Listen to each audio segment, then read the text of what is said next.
اے اللہ، آج کے بعد میں کبھی یہ گناہ نہیں کروں گا، میری لاج رکھ لے۔ بعض اوقات انسان کی سب سے بڑی گراوٹ اس کی سب سے بڑی بلندی بن جاتی۔ یہ کہانی ہے نصوح کی، ایک ایسے شخص کی جس کا نام آج بھی سچی توبہ کی مثال ہے۔ نصوح شکل میں عورتوں جیسا، آواز نرم، جسم نازک، داڑھی کے بغیر تھا۔ اسی ظاہری بھیس کو وہ اپنا ہتھیار بنا کر زنانہ حمام میں عورتوں کا مساج کرنے لگ گیا۔ یہی اس کا ذریعہ معاش بھی تھا اور دل میں چھپی خواہش کی تسکین بھی۔ مگر ہر رات ضمیر اس سے سوال کرتا تھا، یہ کیا کر رہا ہے نصوح؟ اور ہر بار وہ توبہ کرتا اور ہر بار توبہ توڑ دیتا۔ ایک دن بادشاہ کی بیٹی حمام میں آئی۔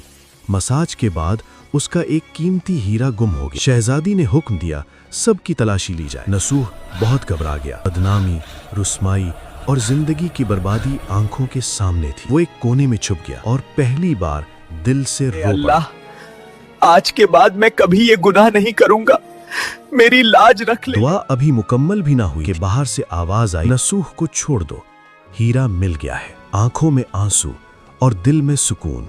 نصوح سمجھ چکا تھا یہ قبولیت کی نشانی۔ اس نے شہر چھوڑ دیا، ناجائز کمائی غریبوں میں بانٹ دی، ایک ویران پہاڑ پر چلا گیا۔ تنہائی، خاموشی اور صرف اللہ کی عبادت۔ ایک دن ایک بھینس دیکھی جو گھاس چر رہی تھی۔ نصوح نے کہا، جب تک اس کا مالک نہ آئے میں اس کی حفاظت کروں گا۔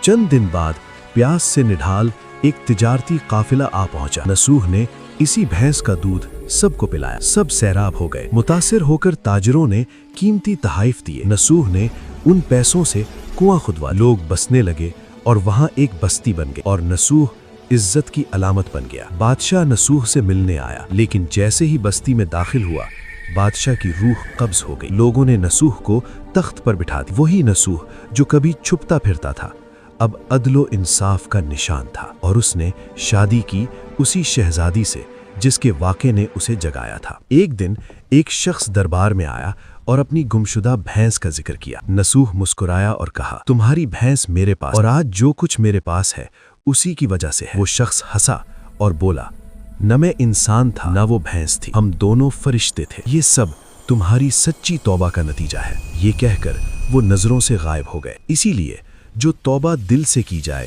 اسے توبہ نصوح کہتے ہیں، کیونکہ اللہ گناہ نہیں نیت دیکھتا ہے۔